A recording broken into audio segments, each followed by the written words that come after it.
आता राज्याच्या विविध जिल्ह्यातल्या ठळक घडामोडींकडे एक नजर. जिल्हा झटपट.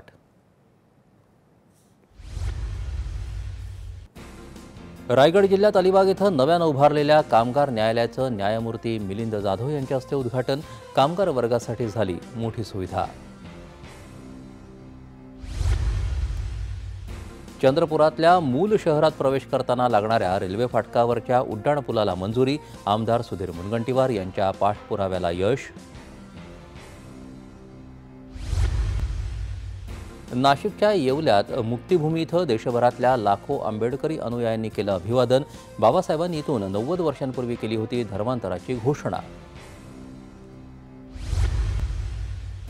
अकोला जिल्हा परिषदेच्या 52 जागांचं आरक्षण जाहीर. अनुसूचित जमाती 5, अनुसूचित जाती 12, मागास प्रवर्ग 14 तर सर्वसाधारणसाठी 21 जागा आरक्षित. अनुसूचित जमातींमध्ये आरक्षण मागणाऱ्या समाजांना ते देऊ नये या मागणीसाठी आदिवासी समाजानं आज चंद्रपुरात काढला मोर्चा.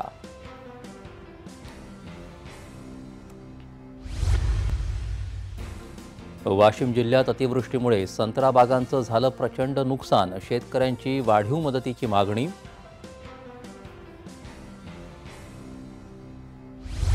आणि बुलढाणा शेगाव इथं दहशत पसरवणाऱ्या गुंडांची पोलिसांनी काढली धिंड.